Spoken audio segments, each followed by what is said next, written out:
दोस्तों नमस्कार। Current affair 2021 के लिए एक नई वीडियो में आप सभी का फिर से स्वागत है।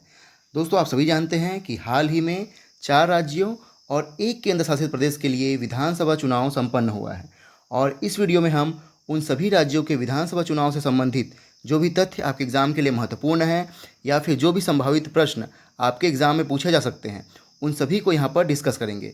तो दोस्तों पूरा वीडियो बहुत ही ध्यान से देखिएगा और वीडियो के अंत में मैं आपसे एक क्वेश्चन भी पूछूंगा जिसका जवाब आपको कमेंट करके बताना है।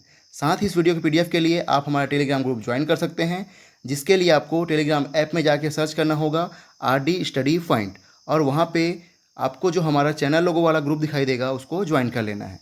तो चलिए दोस्तों स्टार्ट करते हैं। सबसे पहले देखते हैं विधानसभा चुनाव से संबंधित कुछ महत्वपूर्ण तथ्य।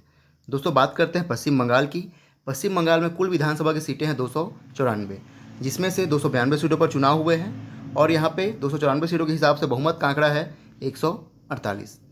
यहाँ पे चुनाव संपन्न हुआ 27 मार्च 2021 से लेकर 29 अप्रैल 2021 के बीच में 8 चरणों में। ठीक है, 8 चरणों में यहाँ पे चुनाव संपन्न हुआ है, जिसमें सबसे ज़्यादा सीटें मिली हैं TMC को 213 सीटें, उसके बाद BJP को 77 सीटें और अन्य खाते में गई है 2 सीटें। अगला राज्य जहाँ पे विधानसभा चुनाव संपन्न हुआ है वो है तमिलनाडु। यहाँ पर विधानसभा की कुल सीटें हैं 234 और बहुमत के लिए जो आंकड़ा है वो है 118। उसके बाद यहाँ पे चुनाव कब हुआ? 6 अप्रैल 2021 को। कितने चरणों में? एक चरणों में यहाँ पे विधानसभा चुनाव संपन्न हुआ है, जहाँ पे सबसे ज़्यादा सीटें मिली है DMK गठबंधन को। कितनी सीटें? 156 सीटें। और DMK गठबंधन में कौन कौन शामिल है? DMK, कांग्रेस और वाम दल। उसी तरह से AIADMK गठबंधन में कितनी सीटें मिली हैं? 76 सीटें। और इस गठबंधन में कौन कौन शामिल है? AIADMK और BJP। दोस्तों अगर आप लोग के मन में सवाल हो कि बहुमत का आंकड़ा कैसे निकाला जाता है, तो मैं आपको यहाँ बता देता हूँ कि जो कुल विधानसभा सीटें होती है उसके आधे से एक ज़्यादा, ठीक है, आधे से एक ज़्यादा सीट क्या होता है? बहुमत का आंकड़ा होता है। जैसे कि यहाँ पे कुल विधानसभा सीट कितना है? 234। आप इसका आधा कर दीजिए, कितना हो जाएगा? 117 और उसमें +1 कर दीजिए तो 118 क्या हो जाएगा? बहुमत का आंकड़ा हो जाएगा। जैसे कि पश्चिम बंगाल में 294 सीटें हैं तो उसका हाफ क्या हो गया? 147 और उसमें +1 कर देंगे तो 148 क्या हो जाएगा? बहुमत का आंकड़ा हो जाएगा। उसके बाद अगला राज्य जहाँ पे विधानसभा चुनाव संपन्न हुआ है वो है असम। असम में विधानसभा कुल सीटें हैं 126।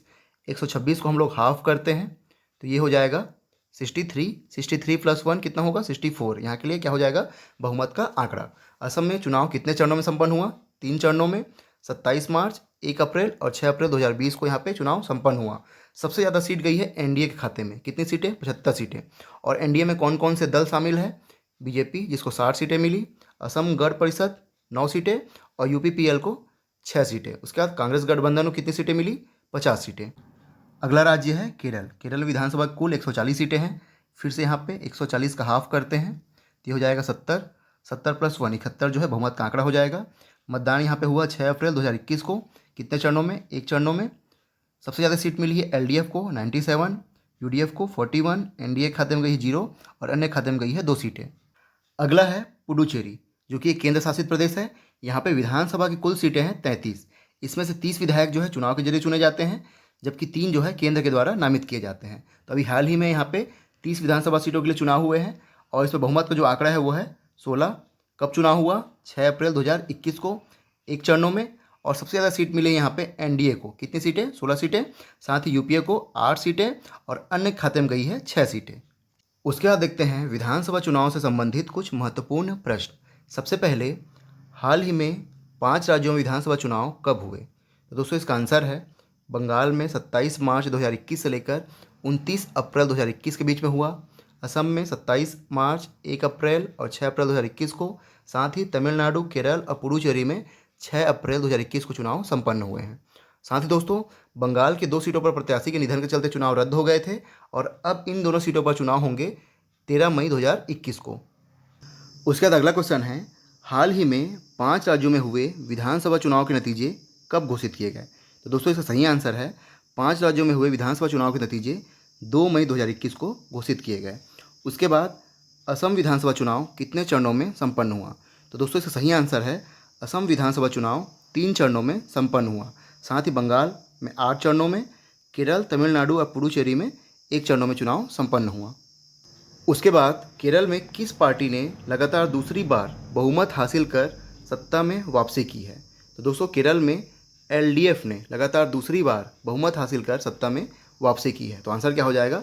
एलडीएफ।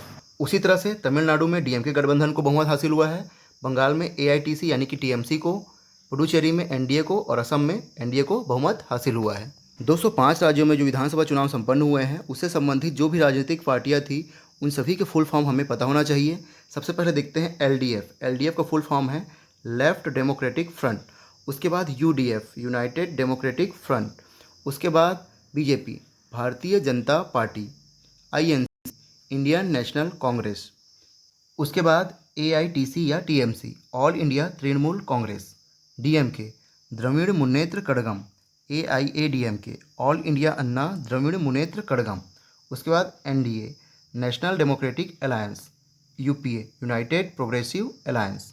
अगला सवाल है तमिलनाडु में विधानसभा की कितनी सीटें हैं? तो दोस्तों तमिलनाडु में विधानसभा की 234 सीटें हैं और बहुमत का आंकड़ा है 118।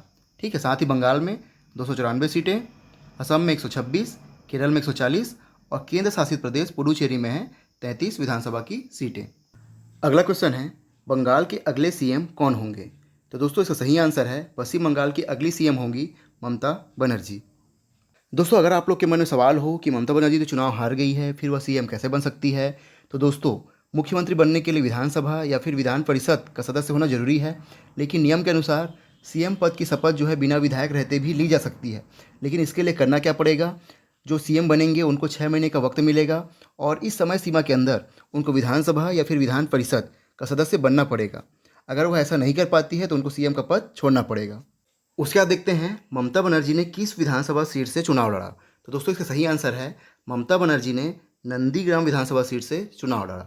उसके बाद केरल में भाजपा के सीएम पद के उम्मीदवार कौन थे? तो दोस्तों केरल में भाजपा के सीएम पद के उम्मीदवार थे मेट्रो मैन के नाम से मशहूर ई श्रीधरन। ठीक है, ई श्रीधरन जो है केरल में भाजपा के सीएम पद के उम्मीदवार थे। अगला क्वेश्चन है मध्य प्रदेश के कौन से सीट पर हुए उपचुनाव में कांग्रेस पार्टी को जीत मिली है? तो दोस्तों इसका सही आंसर है मध्य प्रदेश के दमोह सीट। ठीक है, दमोह सीट पर हुए उपचुनाव में कांग्रेस पार्टी को जीत मिली है। आगे बढ़ते हैं भारतीय जनता पार्टी की स्थापना कब हुई? तो दोस्तों इसका सही आंसर है भारतीय जनता पार्टी की स्थापना हुई थी 6 अप्रैल 1980 को। ठीक है, 6 अप्रैल 1980 को भारतीय जनता पार्टी की स्थापना हुई थी। दोस्तों राजनीतिक पार्टियों के बारे में कुछ महत्वपूर्ण जानकारियां देख लेते हैं। जैसे कि सबसे पहले है बीजेपी यानी कि भारतीय जनता पार्टी। इसकी स्थापना हुई थी 6 अप्रैल 1980 को।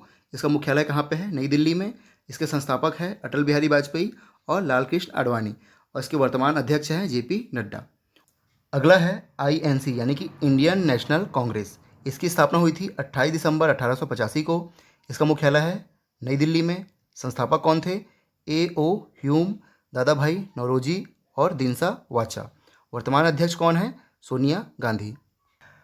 उसके बाद एआईटीसी यानी कि ऑल इंडिया तृणमूल कांग्रेस। इसकी स्थापना 1 जनवरी 1998 को हुई थी। इसका मुख्यालय कहाँ पे है? कोलकाता में। स्थापना किसने की थी? ममता बनर्जी ने। वर्तमान में इसके अध्यक्ष कौन है? ममता बनर्जी। उसके बाद डीएमके यानी कि द्रविड़ मुन्नेत्र कड़गम। ठीक है, इसकी स्थापना 17 सितंबर 1949 में हुई थी। मुख्यालय कहाँ पे है? चेन्नई में। इसके संस्थापक हैं CN अन्नादुरै। वर्तमान अध्यक्ष कौन है? M.K. स्टालिन। ठीक है, M.K. स्टालिन इसके वर्तमान अध्यक्ष हैं। अगला क्वेश्चन है पश्चिम बंगाल में बाकी बचे 2 सीटों के लिए चुनाव कब होगा? दोस्तों इसका आंसर आपको हमें कमेंट करके बताना है कि पश्चिम बंगाल में बाकी बचे 2 सीटों के लिए चुनाव कब होगा। तो दोस्तों आपको ये वीडियो कैसी लगी आप हमें कमेंट के माध्यम से जरूर बताइएगा। दोस्तों हमारी पूरी कोशिश रहती है कि आपको सही सही जानकारी दी जाए, लेकिन कभी कभी वीडियो में कुछ डाटा गलत हो सकते हैं, हो सकता है हमसे भी कोई गलती हो जाए। तो जब भी आप वीडियो देखें तो लास्ट में कमेंट बॉक्स जरूर चेक कर लें, क्योंकि अगर कुछ गलती रहती है तो आपको कमेंट बॉक्स के माध्यम से बता दिया जाएगा। धन्यवाद।